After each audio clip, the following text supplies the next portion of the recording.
இன்றைக்கு நம்ம போற சபை எப்படிப்பட்ட சபை? கிறிஸ்துவுடைய உபதேசத்தை உபதேசிக்கிற சபையா? ஆண்டவராய் இயேசு கிறிஸ்து ஊழியம் செய்த காலத்திலே அவங்க கேட்கிறாங்க. யோவான் 8வது அதிகாரத்திலே 43வது வசனம், என் வசனத்தை நீங்கள் ஏன் அறியாமல் இருக்கிறீர்கள்? என் உபதேசத்தை கேட்க மனதில்லாது இருக்கிறதுனாலே அல்லவா? கிறிஸ்துவுடைய உபதேசம் எப்படி இருக்கு அப்படின்னா கடினம் அப்படின்னு சொல்லிட்டு பரிசுத்தமால வாழ முடியாது. இந்த உலகத்துல பரிசுத்தமா வாழ்றதெல்லாம் ரொம்ப கஷ்டம். அதனால இப்படிதான் வாழ முடியும்? அவர் பாட்டுக்கு பிரசங்கம் பண்ணுவாரு, அவர் பாட்டுக்கு சொல்லுவாரு. ஆமா, அப்படி நம்ம சொல்றோம். நான் இப்ப ஊழியம் பண்ற காலத்தை நான் பேசல, நான் விசுவாசியாய் வாழ்ந்த காலத்துல நீ ஆண்டவர் வாழ வைத்தாங்க. பல உலகத்துல பல தேசங்களுக்கு கடந்து போனாலோ, உலகத்துல உள்ள பல தேசத்துடைய கரன்சிகளை பிடித்திருந்தாலோ, நான் போகிற தேசங்கள விபச்சாரங்கள்லாம் எப்படின்னா நீங்க நினைப்பது போல ஏன்னா அப்படின்னா ரொம்ப ஃப்ரீயா இருக்கும். விலை உயர்ந்த மதுபானங்கள், விபச்சாரங்கள், எல்லாம் பணமும் இருக்கும். அழகு என்னங்க, இங்க என்ன ஹீரோயினுடைய அழகு, அவ்வளவு அழகாய் வருவார்கள். பணம் கொடுத்தா விபச்சாரம் பண்ணலாம். அன்றைக்கு என்னுடைய வாலிபன் நாட்கள்ல என் தேவன் என்ன செய்தாங்க, ஏறக்குறைய திருமணம் நடக்கிற வரைக்கும் இனி இந்த மாதிரி மகா பாபிலோன் என்று சொல்லக்கூடிய விபச்சாரங்கள் நிறைந்த இடங்களிலே வைத்து என்னை ஆண்டவர் சோதித்தாங்க. உலகத்துல விலையுயர்ந்த மதுபானங்கள், விலையுயர்ந்த அதாவது சிகரெட்டுகள், என்னென்ன பகுதி உண்டு அது எல்லாம் இருக்கிற இடத்தில் வைத்து தான் என்ன செய்தாங்க, ஆண்டவர் சோதித்தாங்க. நான் சபையில எங்கேயும் உருவாக்கப்படல. சபையில சத்தியம் கேட்டு உருவாகுவதற்கு ஏதுவான எனக்கு பகுதி கிடையாது. நான் ஒரு வேலை ஸ்தலத்தில் இருந்தபடியினால் பிரயாணம் பண்ணி கொண்டே இருந்தேன். இந்த வேத புத்தகம், பரிசுத்த ஆவியானவர் என்னை வழி நடத்தி பாவங்களுக்கு என்னை நீக்கி என்ன செய்தாங்க, அவருடைய சத்தியத்தினாலே என்னை பரிசுத்தமாக்க வச்சாங்க. சத்திய ஆவியாகிய தேற்றரவாளன் என்ன செய்தாங்க, என்னை இந்த பாவ உலகத்துக்கு வேறு பிரிக்க வைத்தாங்க. யோவான் 14வது அதிகாரம் 17வது வசனம் இப்படியாய் சொல்லுகிறது, உலகம் அந்த சத்திய ஆவியானவரை காணாமல் அறியாமல் இருக்கிறபடியால் அவரை பெற்றுக் கொள்ள மாட்டாது. அவர் உங்களோடு வாசம் பண்ணி உங்களுக்குள்ளே இருப்பதால் நீங்கள் அவரை அறிவீர்கள். நான் உங்களை திக்கச்சனாய் விடேன், உங்களிடத்திலே வருவேன். தேவ பிள்ளைய, உலகம் அந்த சத்திய ஆவியானவரை காணாமல் அறியாமல் இருக்கிறபடியால் அவரை பெற்றுக் கொள்ளல. என்னுடைய வாலிப நாட்கள்ல முதல் நாளிலே நான் அபிஷேகம் பண்ணப்பட்ட அளவில்லாத ஒரு அபிஷேகம். என்னுடைய ஜப வேலைகளிலே நான் தனியாக என்னுடைய அறையிலே நான் ஜபிக்கிற வேலையிலே தேவன் அபிஷேக வல்லமையினாலே என்னை நிரப்புவாங்க. இப்ப சொன்ன பிரசங்க பீடத்துல ஒரு ஊழியர் வெள்ள ஒயிட் அண்ட் ஒயிட்ல என்ன செய்தாரு, பிரசங்கம் பண்ணிக்கொண்டு இருக்கும் போது அவருடைய இடது கை பக்கத்தில் அமர்ந்திருந்த எனக்கு அவர் நிர்வாணியாக தேவன் என்ன செய்தாங்க, காண்பித்தாங்க. இடிமுழக்க பிரசங்கம். ஆனா தேவன் காண்பித்தது, இவனோ நிர்வாணி, இவனை குருட, இவன் ஆவிக்குரிய வாழ்க்கையில தருத்திர, ஒன்னும் கிடையாது. தன்னை என்ன செய்கிற மேன்மை பாராட்டி பெரிய பக்தி உள்ளவன் போல, பெரிய பரிசுத்தவான் போல, இருக்கிற அப்பாவி ஜனங்களுக்கு எச்சரிப்பின் செய்தியை கொடுத்தது போல ஏமாற்று. ஜனங்கள் ஏமாறுகிறவர்கள் நீங்க இருக்கிறனால எனக்கு ரொம்ப சந்தோஷம். என்ன உங்கள்கிட்ட இருந்து பணம் பிரிச்சுக்கலாம், நாங்க சுகபோகமா வாழலாம், உங்களை ஏமாத்தலாம். காரணம் சத்தியம் தெரியலையே. சத்தியம் தெரியாம வந்திருக்கிறீர்களே, நித்திய ஜீவனை அடைவதற்கு சத்தியம் தெரியலையே.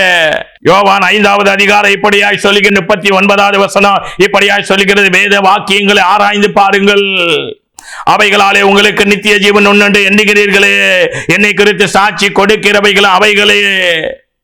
வேத வசனத்தை நாம் என்ன செய்யணும் அப்படின்னா ஆராய்ந்து பார்க்கிறவர்களாக, அவைகளால் உங்களுக்கு நித்திய ஜீவன் என்று தெரிந்திருந்து அவைகளை நாம் ஆராய்ந்து பார்க்காம, அந்த வேத வசனத்தை வாசிக்காம, வேத வசனத்தை தியானிக்காம, சங்கீதம் 1:2 சொல்லுகிறது, கர்த்தருடைய வேதத்தை இரவும் பகலும் தியானமா இருக்கிற மனுஷன் தான் பாக்கியவான்.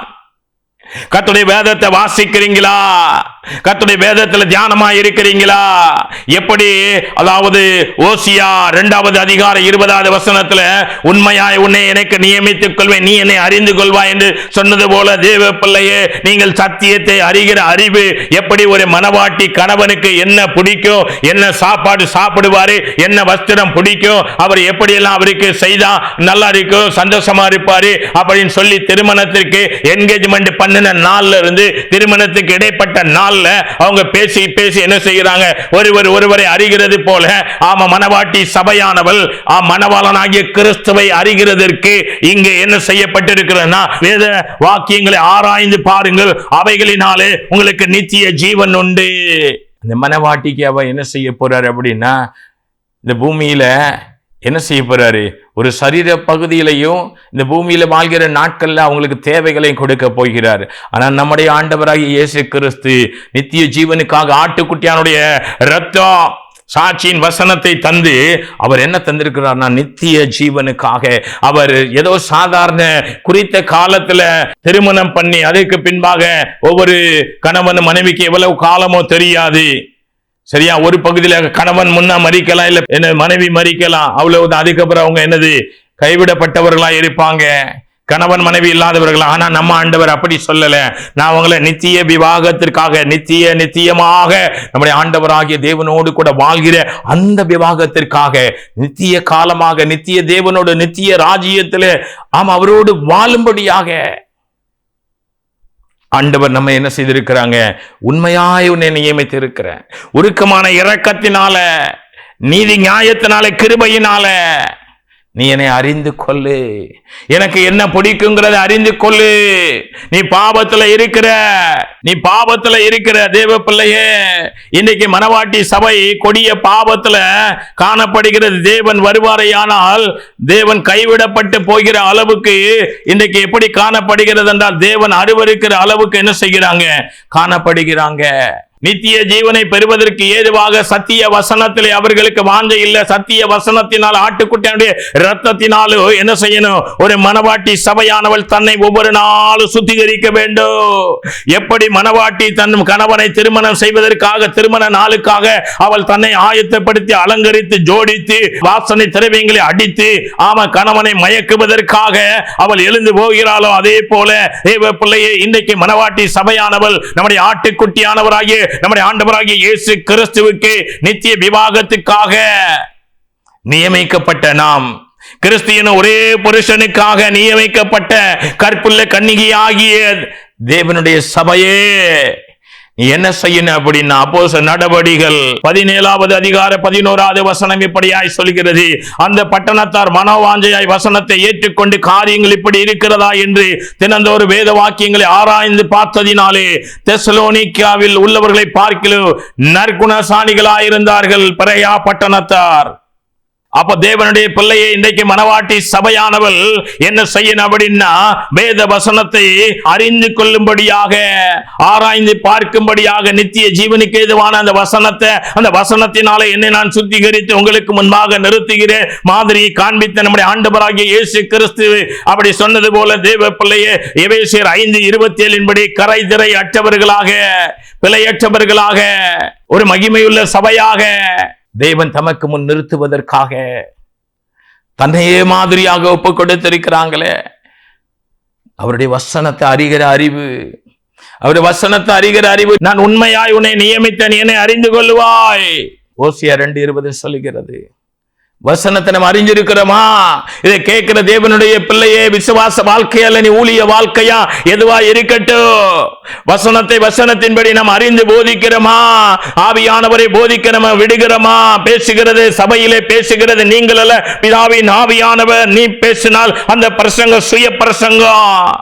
சபையில யாரு பேசணும் அப்படின்னா, பிதாவின் ஆவியானவர் தான் பேசணும். மத்தேயு 10வது அதிகாரத்துல நம்ம வாசிக்கிறோம், பேசுகிறது நீங்கள் அல்ல, உங்களில் இருக்கிற பிதாவின் ஆவியானவர். இன்றைக்கு என்ன பிரசங்கத்தை நம்ம நிறைவேற்றுகிறோம், என்ன பிரசங்கத்தை நம்ம நிறைவேற்றுகிறோம், கொஞ்சம் சிந்திச்சு பாருங்க. எபிரேயர் 4வது அதிகாரம் 12வது வசனம் இப்படியாய் சொல்கிறது, தேவனுடைய வார்த்தையானது ஜீவனும் வல்லமை உள்ளதாயும் இருபுறம் கருக்குள்ள எந்த பட்டயத்தையும் கருக்கானதாகவும் ஆத்மாவை ஆவியையும் கணுக்களையும் ஊனையும் பிரிக்கத்தக்கதாக உருவ குத்துகிறதாகவும் இருதயத்தின் நினைவுகளை யோசனைகளை வகையறுக்கிறதாகவும் இருக்கிறது. தேவனுடைய வார்த்தை ஜீவனும் வல்லமை உள்ளது.